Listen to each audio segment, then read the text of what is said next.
Ang pagtugkad sa kamatuoran sa pamaagis Ginoo dili gyud dali natong masabtan o matugkad. Gani di gyud matugkad, pero gihangyo gyud ta ni Kristo nga motuo. Kanang pagtuo mga igsuon, dili na siya mangayo o kompleto nga kaning explanation or pagpatinaw. Basta motuo gani ka, dili na gyud ka mangayo pa og daghang pagpatinaw. Ang imo ra gyung pangayoon, kinsay nagsulti ani. Ana ra. Gilingay mong tupad ing na musunod gyud ka sa gisultis Ginoo. Mangutan-aw.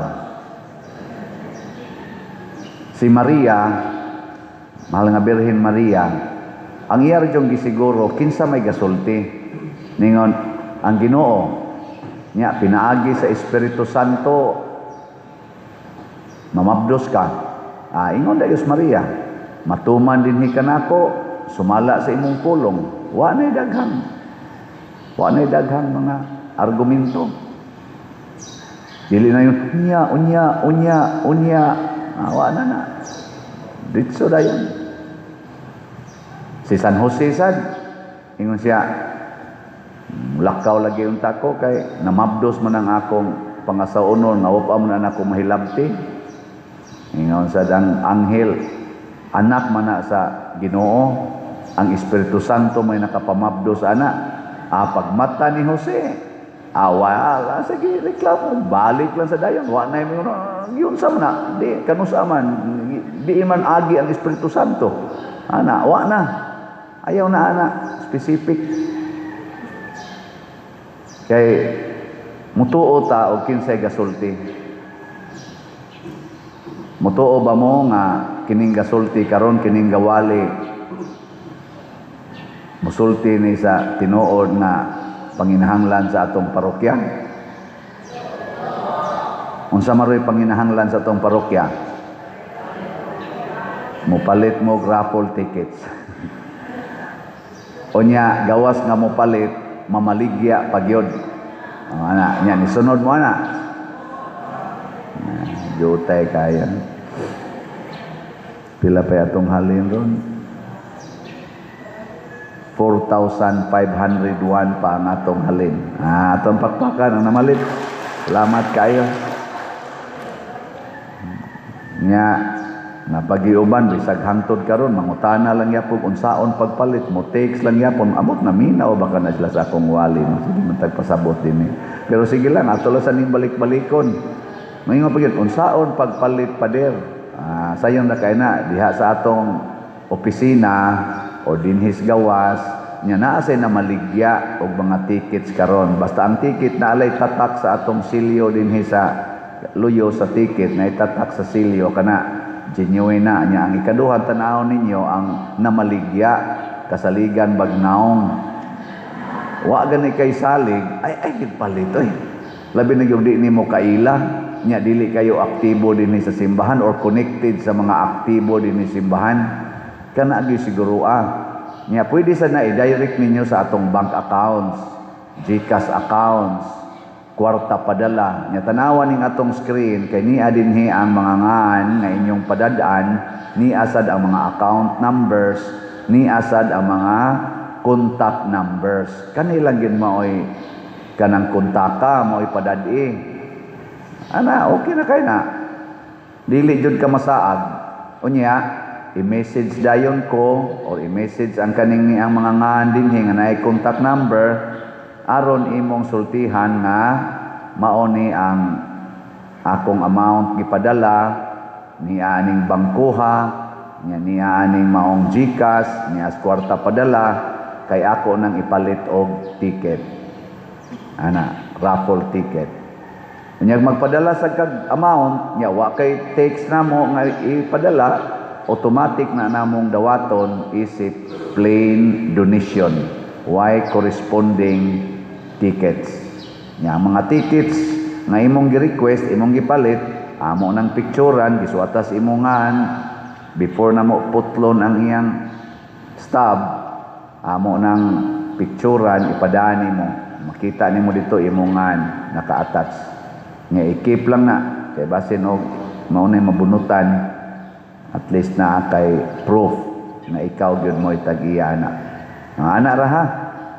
Nya kini mao ni ang kamatuoran nga nanginahanglan taron og mga buyers sa raffle tickets. Nya unsa man nato na paghimo, mamaligya og mamalit. Tagpila mang ticket?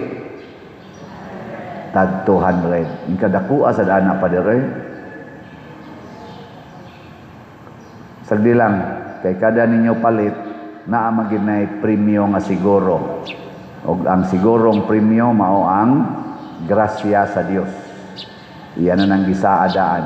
Nga ikaduhang premyo, kung makadaog mo sa atong mga prices. Na naman as ticket, naka-attach naman na, no? Tanawa lang sa atong ticket, nga to sang kanunay i-flash dinhin, na adihang mga premyo. Mga igsoon, ang kamatuoran, maurag yun ang gikan sa pulong sa Ginoo. Ug ang tanan nga mga tao nga nagsulti ginamit ang pulong sa Ginoo, nagpuyo sa kamatuoran. Muna dinhi sa atong unang pagbasa, minaw ba mo sa unang pagbasa? Sa may gisgutan dito, ang usa ka tawo nga nangita sa kamatuoran, nagbasa-basa siya. Wa man siya kasabot sa kinsa man ni.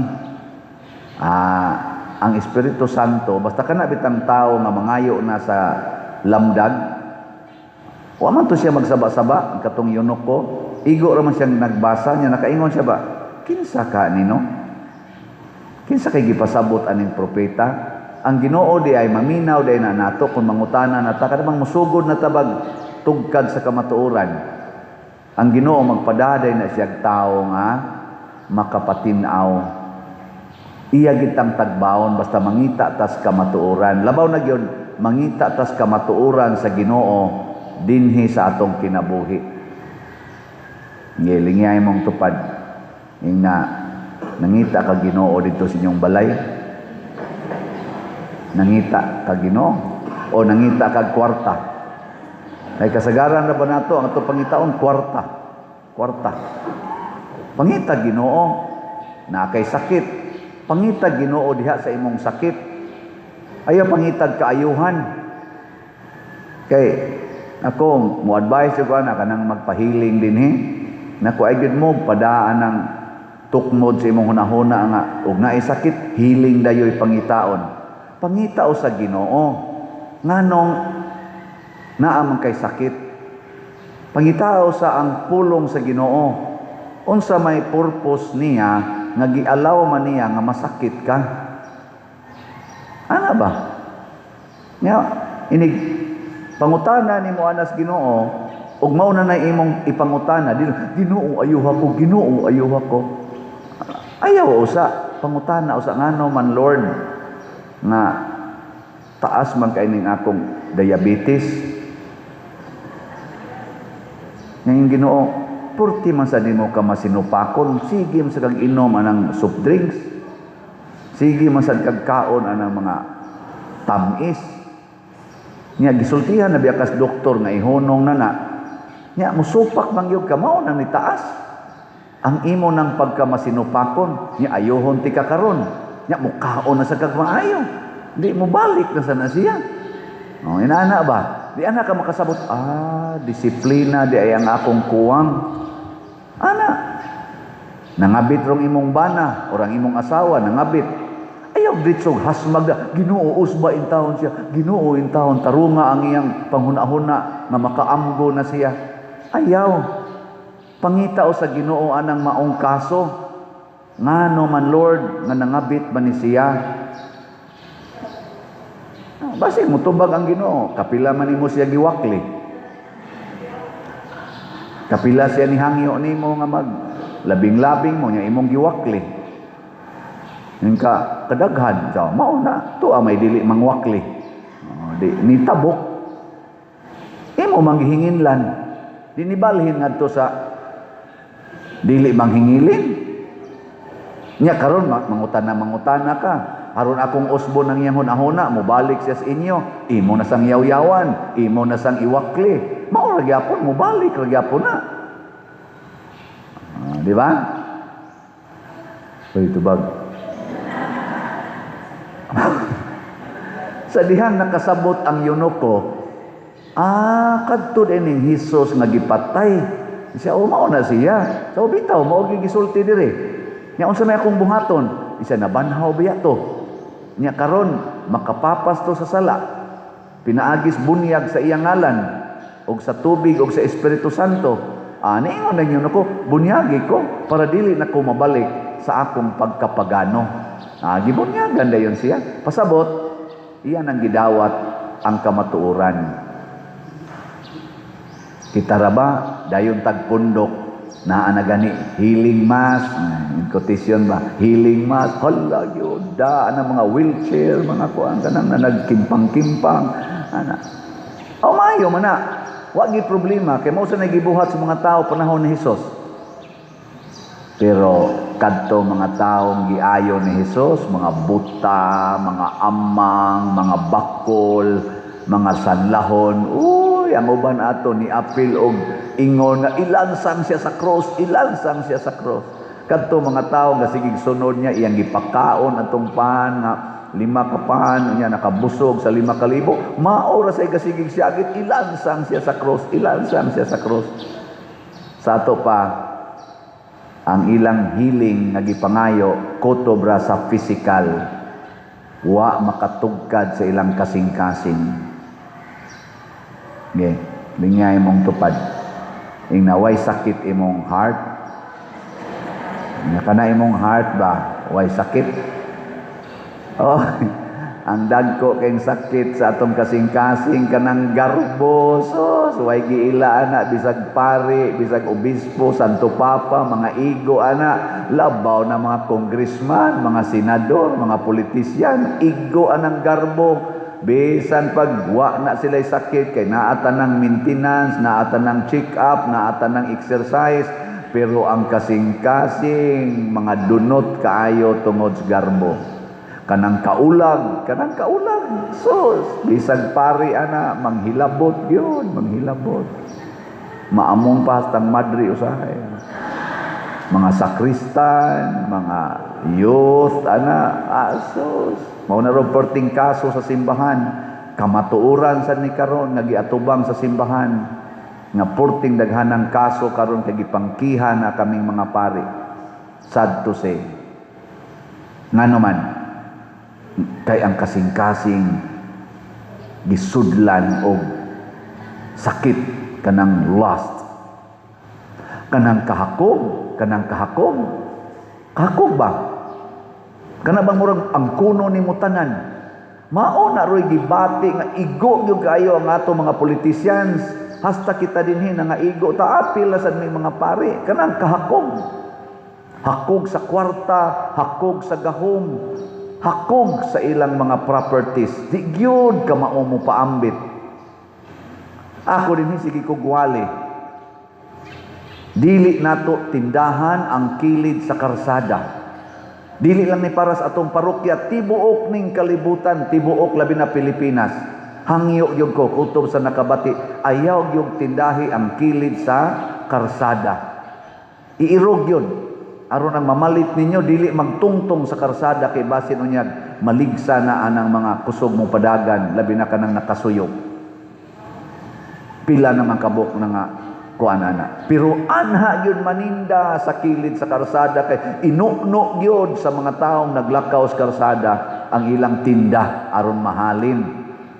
Moadto man ginang tao, mo tabok man ginangadto nimo kun hain ka maninda. Basta maayo lang ang imong tinda, iyang gikinahanglan.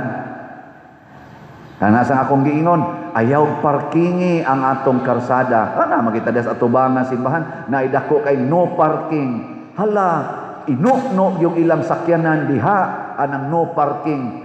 nindot ra ba kay mga sakyanan, sa ato pa nindot sa na silang trabaho, mga dignified persons, pero di kakita o dili ka maong mutuman sa no parking. Dili ilang property, ilang parkingan. Naa pa gyud no parking. Nda. Nganong ingon ana man, kay gisudlan gyapon sa sakit nga kahakog. Unya kusog kay na sila mulinya kung dunay healing mass. Labi na yung nanan na sila yung mga sakit. Hala, pahil. Kay na ako'y high blood, kay na ako'y heart failure, na ako'y migraine, di ko katog, na ako'y insomnia. Hala, pahil dito. Ang pari sad, or kinsa mga tao, di ang mga healer na i-gift sa healing. Hala, healing sad. Ana, sagit-sagit sa dito, magtangtang sa dito. O niya, di ka mo follow sa no parking. Nga naman, ang wa niya gipahil, ang iyang kasing-kasing. Hasta pagani ang healer usahay, sinahon sa gaayo. Dali kayong masina sa lain sad nga mga healers.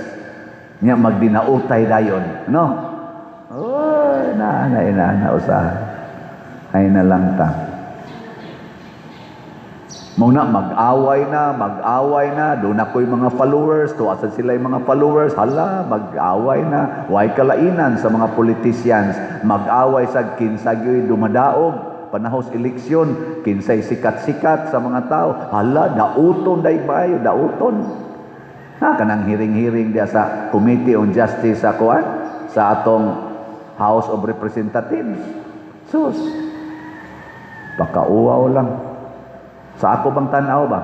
In my opinion, pakauaw lang. Ngano man, di man ta mga bugo, nga di ta kasabot kay nag-eskwela man ta. Nya, kana na lang yung ilang mga argumento diha, ang di na to masabtan, nga panaot ra gyud na siya. Panaot sa ilang kontra sa politika. Nganong dig i-welcome lang na nimong imong kaatbang sa politika, ni ang tao mo ipahukmon, wa na ta magkinahanglan na ng impeachment oy. Kay di gyusad, wa gyud mga tao rong gadiman na i-impeach ang vice presidente. Pero naay mga tao nga nidiman nga ibalik ang hearing og pagsuta kinsa ginangawat adtong flood control budget nga trillions.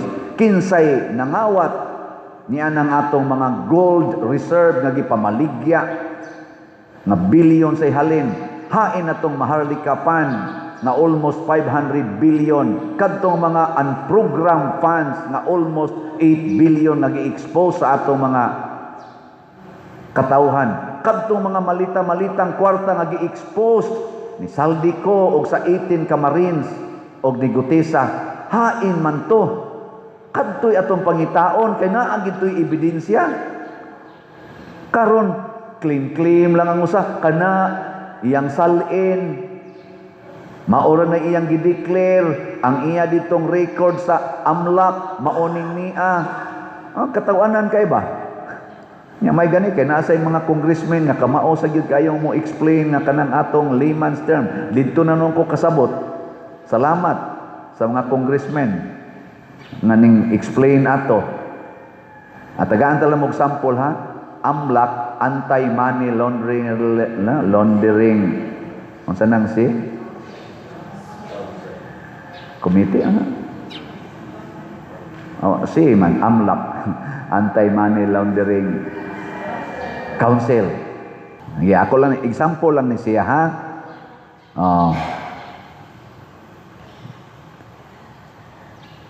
Sa record sa AMLAC nga gihisgutan nila, doon ay certain period nga gihisgutan nila nga ang record sa AMLAC sa transaction sa bank accounts ni Vice